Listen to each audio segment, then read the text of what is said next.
We're camping at Lake Scott State Park in Kansas. Check it out.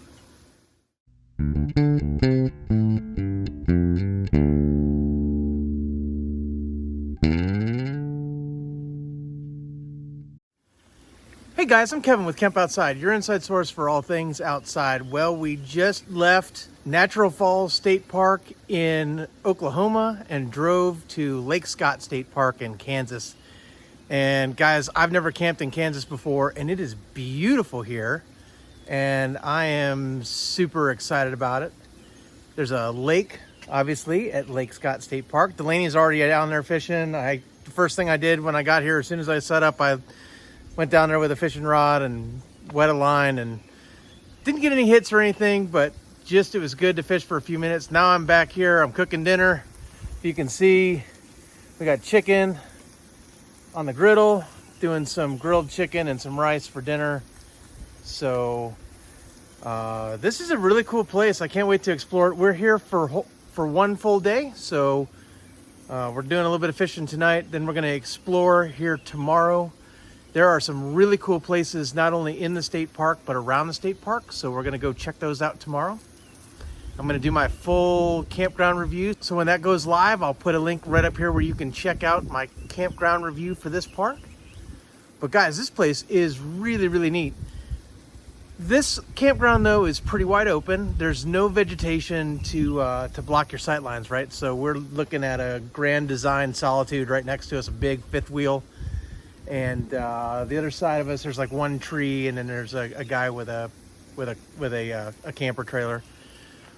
But behind me, that way, is the lake. So I can actually, right over there right now, I can see some guys in a boat fishing. So right on the lake, and the hills and the topography and everything is really cool. So let me finish cooking dinner, and then probably tomorrow we'll start off with a big old tour of Lake Scott State Park. Stay tuned. Well, good morning guys. We had an exciting night. We had a serious rainstorm come through.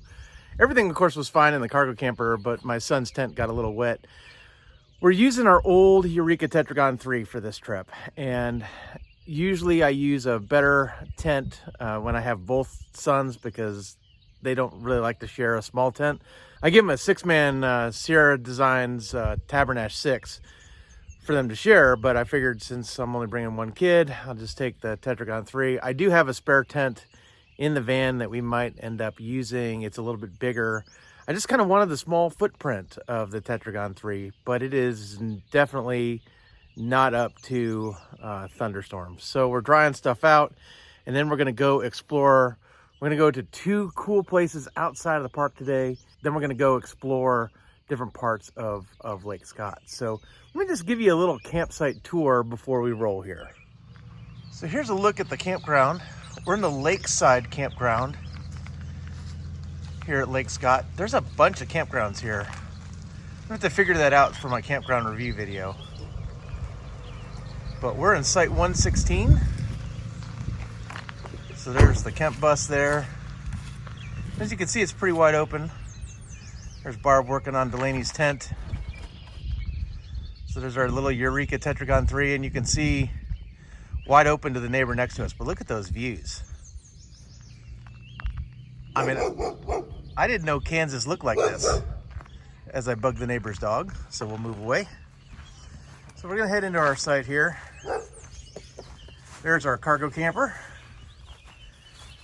And we have electric and water hookup at this site. Not all sites have electric and water hookup. There's our camp kitchen. Did come with a picnic table with a handicap access side, which is nice. Airing out Delaney's air mattress there. And then we'll come out to the back of the site. So if it didn't have this ditch, it could have been a pull through. But it has a ditch here, so it's not. The site next to us though is a pull through. And then just beyond those trees there is the lake. You might even be able to see some of it. Delaney's coming back from the lake there. So, and then not a lot of privacy to our neighbor there. So, and there's the back of the cargo camper. So that's a look at campsite 116 in the Lakeside Campground at Lake Scott State Park. Well, guys, we've made it to our first stop. We're dodging rainstorms, but we are at Monument Rocks, which is not too far from Lake Scott. I can't remember the actual mileage, so I'll put it on the screen here during the video where you can see just how far it is of a drive, but it's not far. But guys, this is really cool. It's private property. They let people come and check it out. So there are some rules: no camping, no climbing, that kind of thing. And it is a beautiful day today, other than the little bit of rain. But we have really nice, cool weather, which is awesome for May 31st. So we're gonna go explore here and check out these rocks. It's crazy how Kansas is so flat, and then you come across rock formations like this.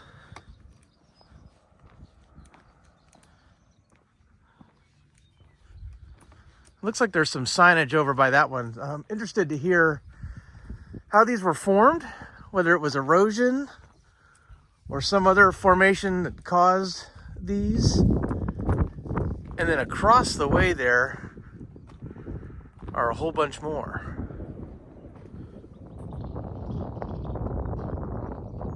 You can see the layers in the rock. That's wild.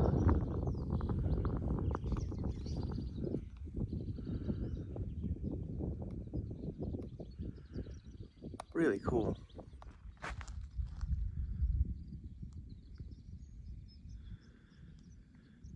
It's really nice that they let you come out here even though it's private property. It's kind of weird to think that somebody owns this.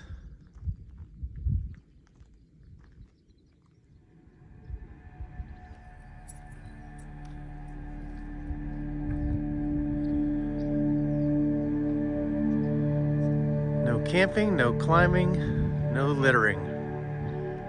Respect the rocks.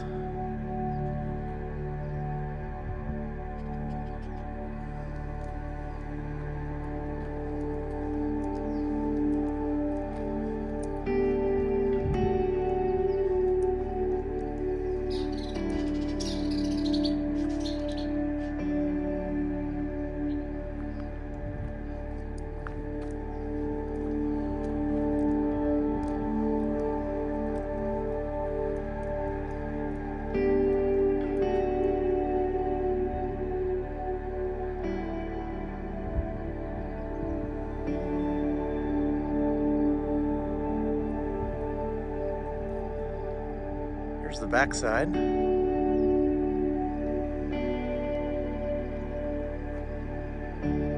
Wild.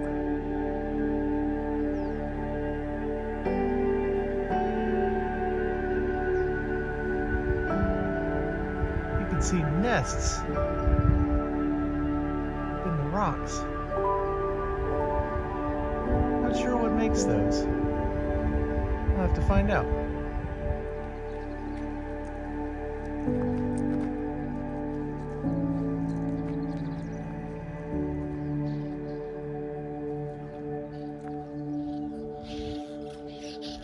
Well, we figured it out. They're cliff swallows.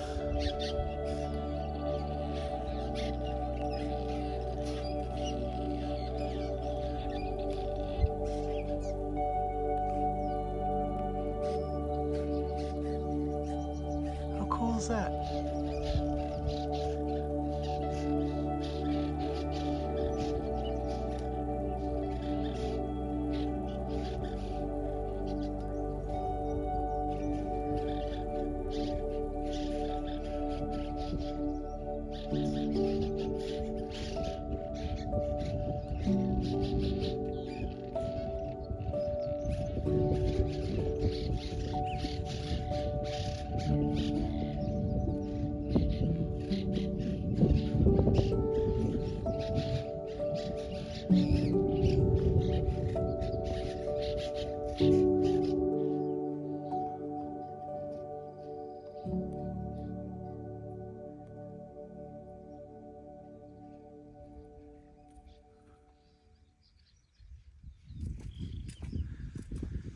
So many neat places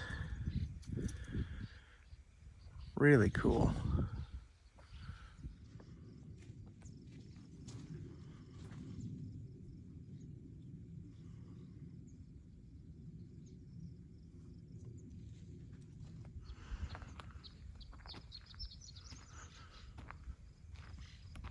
Love this opening down here.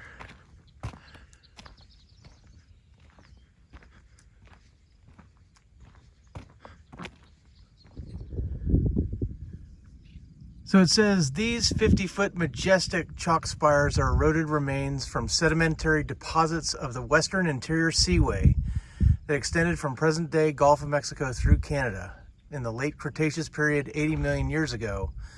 This placid semi-tropical sea averaged 500 feet deep, and its silty bottom proved ideal for fossilization. It was teeming with life, including large swimming reptiles, huge carnivorous fish, sharks, turtles, and numerous fish of various sizes and shapes, and flying reptiles and toothed birds flew overhead. The Laramide Revolution that gave rise to the Rocky Mountains also drained the inland sea.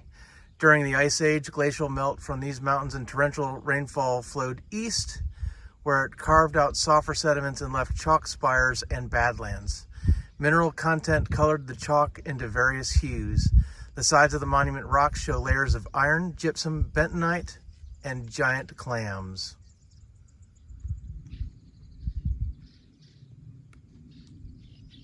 Wonder if it's a portal to another dimension. Let's find out. Here we go. Let's see if it's a portal to another dimension. My guess is no. My hope is yes. Nope, just the backside of the rocks.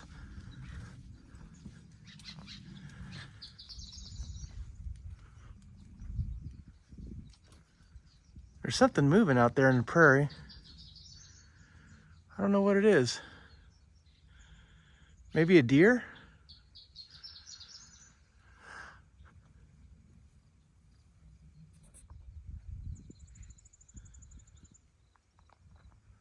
Smile, Barb, and wave.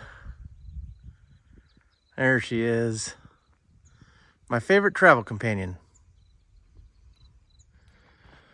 All right, guys, we've had a great time at Monument Rocks. It's time to move on to our next stop, which is the Jerusalem Badlands State Park. I think I'm missing a word in that, so when we get there, I'll read the sign and tell you what it says actually. And it's also not far from Lake Scott State Park, so I will put the mileage on the screen, distance from Lake Scott. We're actually doing it in a big loop though, which works pretty well. What a cool place, guys. You got to come check this out if you're ever in Kansas. I like it a lot. On to the next stop. The animals I saw were pronghorn antelope, not deer.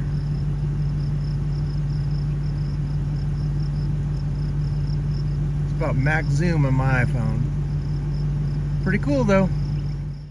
Okay guys, we've reached our next destination, which is Little Jerusalem Badlands State Park, which is not too far from Lake Scott. I'll put a distance on the screen here because I don't remember what it is offhand, but it's pretty close. And if you want to do this and Monument Rocks in the same day, highly recommend that. We're going to hit the trail here and see the Badlands. Now, Badlands are not unique to Kansas. We've been to Badlands National Park in South Dakota. We've been to Teddy Roosevelt National Park in North Dakota.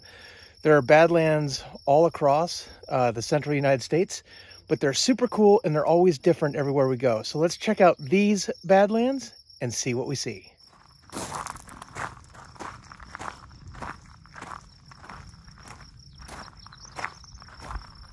Beautiful day for a hike. Here we go.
Well, guys, we're at the end of the trail, which means we're going to take in a few of the sights, then head back to the van and head back to Lake Scott State Park. But this is a really cool little place to visit. It's managed by the Nature Conservancy and the state park system. Really, really neat, really nice. Hopefully you can hear me. I don't know, it's a little bit breezy right now. But just awesome, awesome place to go. The trail is 1 1/5 mile out to the final overlook, and I highly recommend you do it. So we're going to do the 1 1/5 mile back here in a second. But I think I'm going to sit on the bench and enjoy the views before I head back to the van. Definitely check out Little Jerusalem State Park if you are in West Kansas. I highly recommend it. Let's get back to camp. Well, guys, as things come to a close on our stop at Lake Scott State Park, I just want to say that this was an awesome place to camp in Kansas. I really, really enjoyed it. We're gonna do something a little different. So tomorrow is a rollout day, and when we roll out, especially when we've got a lot of miles to cover, we don't take the time to make a breakfast. So what we're doing is I am going to make a muffin ring in the Omni oven tonight. I'm using our Martha White mix. I'm gonna do wild berry this time.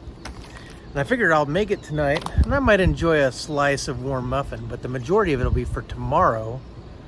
When we roll out, we'll have some nice muffin for breakfast. A lot of times I actually take Pop-Tarts with me, and I have a bunch of Pop-Tarts for this trip because we're going to be gone for 6 weeks. But my wife is not crazy about Pop-Tarts. Barb, she'll eat them if she has to, but she doesn't like them. And so I got the idea of making some muffins and then just sticking them in a Ziploc baggie so that we have them in the morning for rollout. So it's kind of weird that I'm making muffins at night instead of in the morning, but that's what I'm going to do. We had an awesome time here, and the campground really filled up because it's now Friday. One of the weird things is that the people next to us have the same last name. They are Kemps, and they might be related to me. I don't know. They're originally from Michigan. My family's originally from Ohio, so it's definitely a possibility. But of course, we hooked them up with Camp Outside stickers and all that stuff because, I mean, when your last name is Kemp and you're campers, you need a Camp Outside sticker. It's just the way it is. So, Jeremy and family, if you guys are watching this, it was great meeting you, and hope you guys get out there and do a lot more camping and exploring and all that stuff that you guys do with your family. And it was just great camping right next to you. Totally weird, really cool. Guys, our next stop is Tamarask Campground at Boise State Park in Shoshone, Wyoming. It's gonna have quite a drive tomorrow. I think we got a 9-hour drive. We gain an hour because we're gonna head into mountain time, so that's helpful. But we have a long way to go, so we're gonna get up and roll out early. If you're ever passing through Kansas, hitting up Monument Rocks, Little Jerusalem Badlands State Park, and Lake Scott, pretty good place to go. I would say that you probably only need 1 day here if you're just passing through. If you want to do any fishing, if you're bringing a boat or whatever, then a couple of days, because Lake Scott Lake is nice. And guys, I mean, with all the buttes and everything, I can't believe this is Kansas. I didn't know Kansas was like this, so really, really cool. So guys, stay tuned for our next video, which will be coming from Boise State Park. Guys, I'm Kevin with Camp Outside, your inside source for all things outside. We exist to help moms and dads take their kids camping, hiking, fishing, learn about nature, and develop a conservation ethic. We want to help you get you and your kids outside. So if you have any questions about Lake Scott State Park or any of the other places we went in Kansas, drop some in the comments below. We'd love to hear from you. Or you can connect with us at our other social media. We're on Facebook, LinkedIn, Instagram, and X. Or you can connect with us at our website at campoutside.com. Guys, we're still early in our 2024 summer trip. So we've got a lot more content coming, campground reviews, camping vlogs, fishing videos, all kinds of stuff that we're gonna do, hitting a bunch of national parks, hitting a bunch of state parks, hitting a bunch of neat places. So if you like that kind of content, definitely hit that subscribe button, hit that little bell icon so you don't miss any videos, and give me a like button on this video. It really helps the algorithm, helps me to find more folks. Guys, thanks for watching. We'll see you next time.